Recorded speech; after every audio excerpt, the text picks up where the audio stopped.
Hello, my name is Wildstag, and thank you for tuning in to another used book review.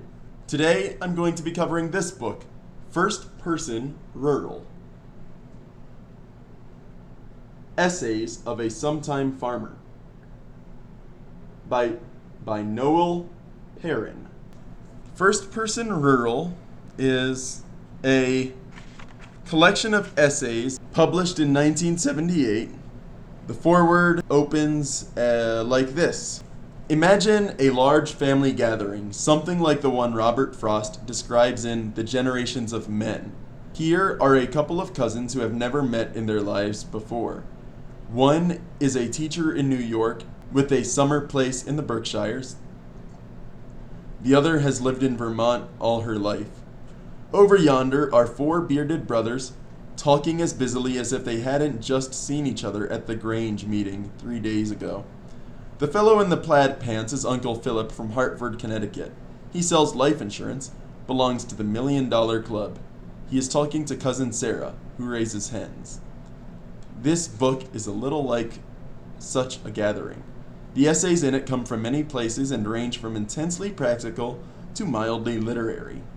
One large group is a collection of columns from Vermont life where they appeared under the title The Part-Time Farmer. Several others come from Blair and Ketchum's Country Journal, and all of them are about part-time farming too. On the other hand, 2 or 3 pieces are from The New Yorker. None of them would be helpful to a farmer. One pretends to be about wooden sap buckets, but is really about reality and illusion. Another reports on the sounds said to be made by cows, pigs, and various other animals in different parts of the world. The only thing all the essays have in common, what makes them a family, is that they are all concerned with country-ish things. I have revised several of the How to Be a Farmer pieces in the light of experience I've had since writing them. And I've added a long postscript to one rather disenchanted article on the bad side of country life. I've added a shorter postscript to one of several pieces about maple syrup. The rest have merely had their faces washed and their hair combed prior to meeting their cousins in this book. Noel Perrin, January 1978. Just reading that foreword, he has a very fun and playful style of writing, joking about some of the things, one of several pieces about maple syrup, and sure enough, one of the first stories he writes about is titled The Grades of Maple Syrup. Another, he talks about buying a pickup truck. Another, sugaring on $15 a year. Selling firewood in New York. He takes a trip in from Vermont, drives in a full day trip just to sell some wood. There are so many fun stories in this book. And they're all, like he says, some of them are explicitly fun to read for a farmer. Some of them are more fun for the urban citizens.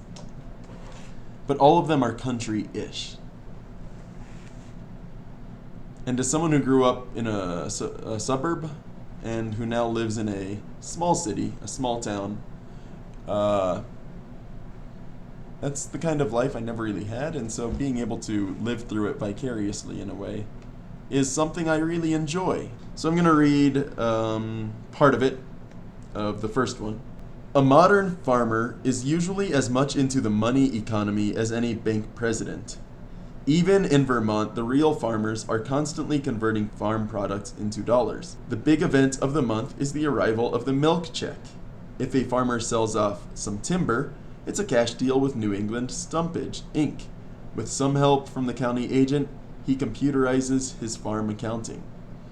But amateur farmers like myself can still enjoy the pleasures of trading. Most of the time, I'm as cash-minded as the next man.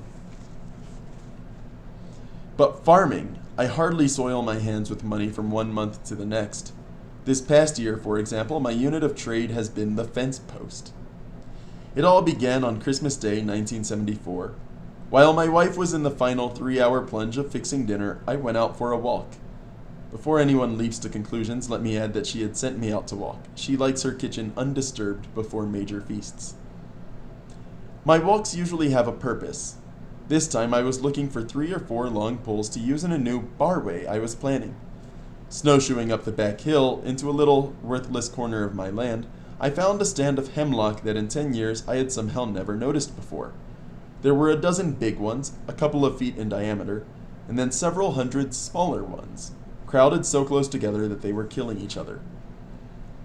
They ran about 30 feet tall and were 4 to 8 inches in diameter at the butt. In the middle was a 200-year-old maple they were busy shading out. I cut 4 good pulls in no time. Then I began looking at that threatened maple and at the half-dead hemlocks scattered through the grove, and without ever consciously making a decision, I had found I had taken on my next project. I was going to thin that stand. Only, what was I going to do with the trees I was about to cut? I didn't need any more pulls. Hemlock is next to worthless as firewood. To cut a quarter of these young hemlock and leave them to rot might make business sense, but it would offend the instinct that led me to part-time farming in the first place. Then I realized I was looking at a couple of hundred potential fence posts. I had absolutely no plans to fence anything for the next year or so, but so what? I'd make my posts and then see what happened. If nothing, well, I have a big barn and plenty of room to store things. And as he discusses throughout the end of this, and in some of the other essays, his hemlock fence posts end up being bartered for things such as eggs and fresh milk, which his wife makes into butter once, or services, favors, that kind of thing. People need fence posts, they come to him, he has hemlock for it, and he gets something in return.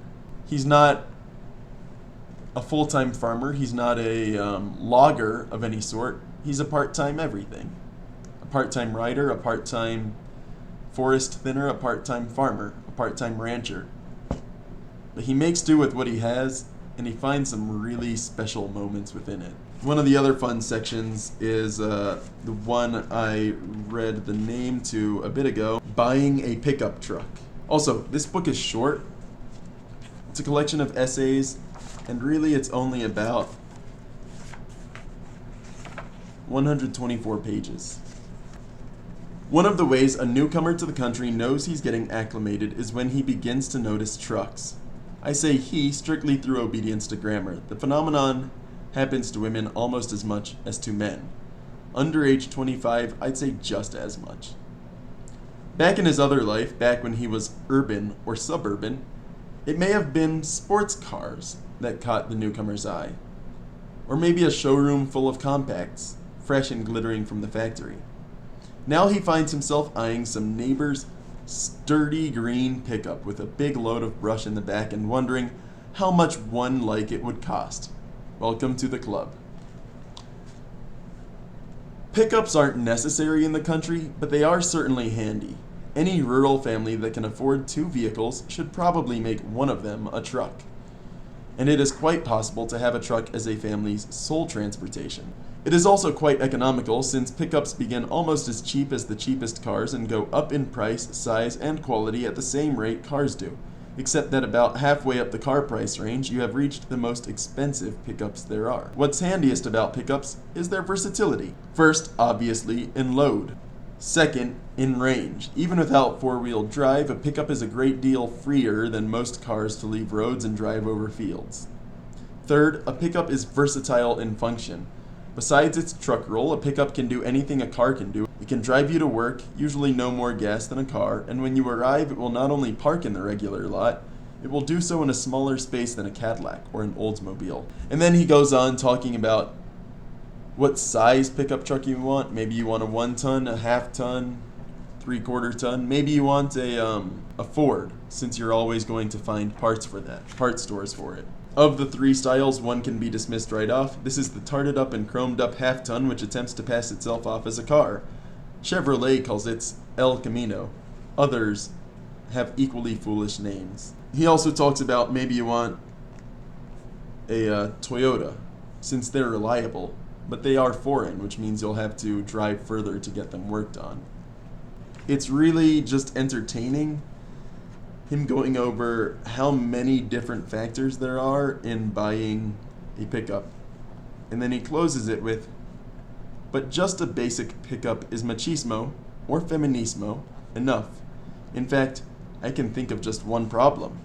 Someday when you're going past the post office with a big load of brush, you'll glance up and see a whole row of summer people staring at you, with naked envy in their eyes." It's a really funny book.